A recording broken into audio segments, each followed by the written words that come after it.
El socialismo es una corriente ideológica que postula la redistribución de las riquezas para lograr la igualdad y la justicia. Esta ideología prometió desde educación y salud gratuita, un salario mínimo, un Green New Deal, hasta la instauración de cuotas de minorías en puestos de trabajo. Todo esto genera el desembolso de millones de dólares anuales. ¿De dónde sale todo este dinero? Resulta fácil prometer tantas cosas gratis cuando son pagadas con dinero ajeno, en este caso por medio del cobro de impuestos a las personas consideradas como ricas. Según sus principales representantes, el patrimonio acumulado por los grandes empresarios no ha sido producto de su propio esfuerzo, sino que proviene de la plusvalía generada por el proletariado. Por esto, en las últimas décadas, se ha popularizado la implementación del impuesto a la riqueza por parte de los estados a nivel mundial. En el Perú se ha propuesto un proyecto de ley denominado Ley de Impuesto a las Grandes Fortunas.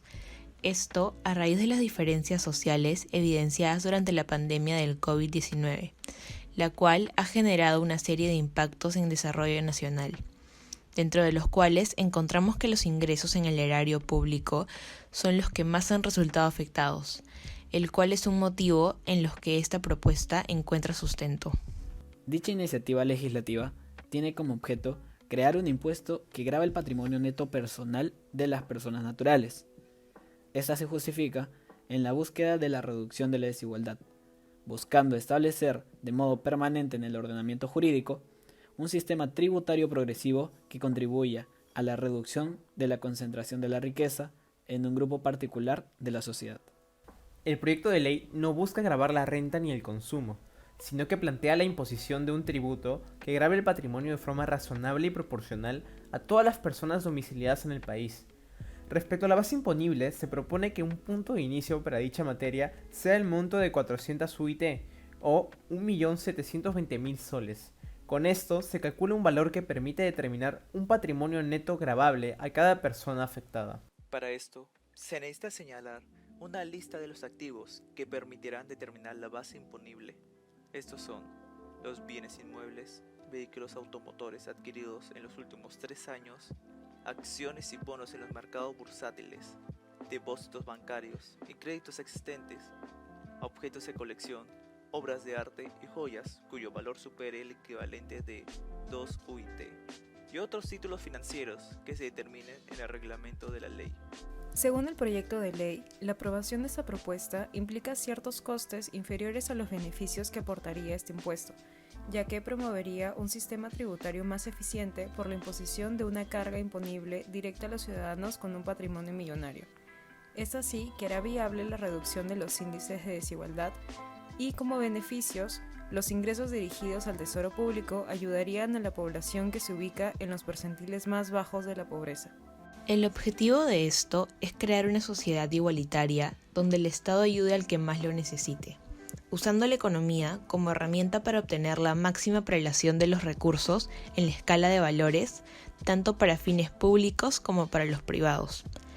Lo antes mencionado nos genera la siguiente duda: ¿es realmente el socialismo un medio ideal para alcanzar la igualdad? Encontramos paradójico que esta ideología, teniendo como objetivo que las personas salgan de la pobreza, critica y castiga a todos quienes logran salir de ella.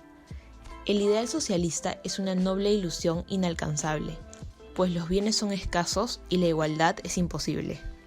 ¿Qué es la igualdad? Es un término del que mucho se habla, pero poco se discute. Según Kaiser, existe una gran confusión terminológica, pues, ¿de qué tipo de igualdad estamos hablando? ¿Igualdad de oportunidades? ¿Igualdad de resultados? En primer lugar, como ya lo mencionamos, la tal buscada igualdad es de plano imposible de lograr. Aunque en la teoría suene llamativa y deseable, se debe considerar que en realidad los recursos son limitados, por lo que es imposible que todos tengan el mismo acceso a los mismos recursos. Para el Estado, esta búsqueda se traduce en realidad en que ninguna persona tenga mayores oportunidades que otra. Para esto, se instauran políticas de nivelación hacia abajo, donde se terminan limitando la búsqueda de mayores oportunidades según las capacidades inherentes de los individuos. Asimismo, se vuelve ineficiente el acceso a bienes y servicios. Ciertos factores inherentes, como la inteligencia o la belleza, que objetivamente otorgan oportunidades, no pueden ser controladas por el Estado, por lo que nunca se podrá hablar de una igualdad genuina. Por lo tanto, el verdadero objetivo del aparato gubernamental debería ser buscar mejorar las oportunidades existentes, no lograr una igualdad material, pues esa requiere de una coacción constante que eventualmente permita la instauración de regímenes tiránicos. Según McCosley, nuestra verdadera preocupación debería ser cómo elevar a los pobres hacia una condición de dignidad, un nivel en el cual ellos puedan funcionar dentro de una sociedad democrática y vivir así una vida plena. Para el Estado, la igualdad es una herramienta de control político, la cual nunca será satisfecha, pues se tiende a limitar más las libertades en su búsqueda. Primero se busca la igualdad de ingresos, luego del patrimonio, la influencia política, entre otros, pero nunca va a existir suficiente igualdad. La única igualdad posible es la moral, es decir, el derecho a la libertad, a perseguir la felicidad y a la vida, etc. Esta menciona que las reglas deberían ser las mismas para todos. Las políticas socialistas desvirtualizan este concepto, puesto que clasifican a las personas como ganadores y perdedores, unos que deben ser castigados y otros que merecen toda la ayuda posible. En ese sentido, son injustas las cuotas de género, el trato especial a las minorías, el trato especial a los afroamericanos y las ayudas sociales al pobre. Se sigue discriminando, pero de forma inversa, y crea el efecto de resentimiento en la sociedad, a la vez que desincentivos de competencia. Se suelen criticar la existencia de una brecha en la acumulación de las riquezas. Sin embargo, se ignora el hecho de cómo las personas se transforman en ricas. Un rico no es más que una persona que supo internalizar las externalidades, creando un producto o servicio que logra satisfacer las necesidades de la comunidad y es recompensado por ello. Como afirma Angus Deaton, cuando surgen nuevas invenciones o nuevo conocimiento, alguien tiene que ser el primero en beneficiarse y las desigualdades asociadas son un precio razonable a pagar. Consideramos contradictorio, además, que la promoción sobre la igualdad siempre es dada por grupos de la élite. Sin embargo, cuando estos llegan al poder, olvidan por completo la igualdad. El discurso de la igualdad esconde la abyecta intención de llenarse los bolsillos. Esto se evidencia en el ranking de los hombres más ricos de la historia de la humanidad de la revista Times, donde encontramos en quinto lugar a Joseph Stalin, dictador que tuvo el control absoluto de la Unión Soviética, el cual era equivalente a la riqueza de Stalin. Es decir, poseía 7.5 millones de dólares. Él tuvo el poder de lo que representaba el 16% del territorio de todo el planeta y podía disponer de ello como quisiera. Por otro lado, este tipo de políticas puede tener efectos muy negativos. En la experiencia comparada, en Francia, se aducen los siguientes daños causados por el impuesto al patrimonio en Francia: fuga de capitales, fuga de cerebros, pérdida de empleos y, además, una menor recaudación de impuestos. Eric Pichet estima que los ingresos por este gravamen son de 2.600 millones de dólares al año, pero le cuestan a Francia más de 125.000 millones de dólares en fuga de capitales desde 1998. Ahora bien, otra crítica que podemos hacer al impuesto de riqueza es que va a afectar en mayor medida a la clase media en lugar de la clase alta. Ese sería el caso de los pequeños empresarios de la clase media que mantengan varias propiedades como forma de negocio, pues estas son consideradas como parte de sus activos y por lo tanto se les aplicará dicho impuesto.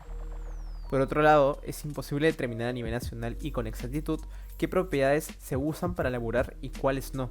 El mantener una larga lista de propiedades a tu nombre no significa riqueza monetaria, eso es ver solo un lado de la moneda. En el conjunto estas pueden servir para sobrevivir, por lo que si se agrava por tener un carro o una casa más, se afecta tanto el negocio de las personas como sus posibilidades, lo que sería menos dinero para invertir en su negocio, menos crecimiento y menos empleo. Se requiere ayudar a la clase pobre, pero cuando logren mejorar, se les impedirá seguir progresando. Actualmente existen pocos países con dicho impuesto. Asimismo, estos cuentan con requisitos más altos para calificar a un individuo como rico. Además, el porcentaje recaudado de la riqueza es mucho menor, pues va del 0.1% al 2% anual. Otra objeción que se hace a este impuesto es que se gravan bienes o capitales por los que ya se satisficieron impuestos al momento de su adquisición. Esta política de redistribución, si tiene el objetivo de disminuir la pobreza, termina reduciendo la riqueza total de la sociedad. Pongamos un ejemplo. Si comenzamos en un escenario donde una persona A gana 10 soles, lo podemos considerar pobre, mientras que la persona B gana 40 soles y es considerada rica. En ese sentido, la brecha de riqueza es de 30 soles. ¿Qué políticas deberíamos adoptar para lograr un verdadero progreso? En cuanto al gráfico de color naranja, podemos ver que mediante la aplicación de políticas redistributivas acortamos la brecha, pues pasa de ser 30 soles a 10 soles. Pero, ¿esto es algo bueno? La respuesta es no, pues si bien se reduce la brecha, proporcionalmente también se reduce la riqueza y el desarrollo. Por otro lado, en cuanto al gráfico de color rosado, notamos que en este segundo escenario, que en caso de no aplicar políticas redistributivas y en su lugar adoptamos políticas pro mercado, aunque la brecha no disminuyese, tanto el rico como el pobre crecen y así aumenta la riqueza, lo cual significa desarrollo. Podemos concluir entonces, como mencionó Winston Churchill, que el socialismo es la filosofía del fracaso, el credo de la ignorancia y la prédica a la envidia, pues su virtud inherente es la distribución igualitaria de la miseria. Way to the honourable gentleman. There is no doubt that the Prime Minister has in many ways achieved substantial success. There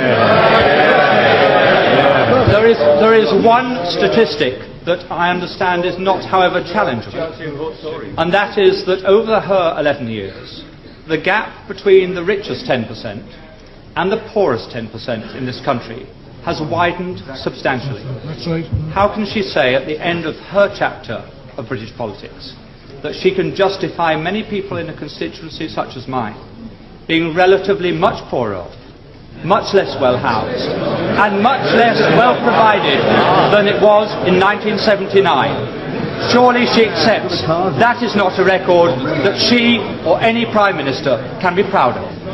Mr. Speaker, all levels of income are better off than they were in 1979. But what the honourable member is saying is that he would rather the poor were poorer, provided the rich were less rich. That way you will never create the wealth for better social services as we have. And what a policy! Yes, he would rather have the poor poorer, provided the rich were less rich. That is a liberal policy. Yes, it came out, he didn't intend it to.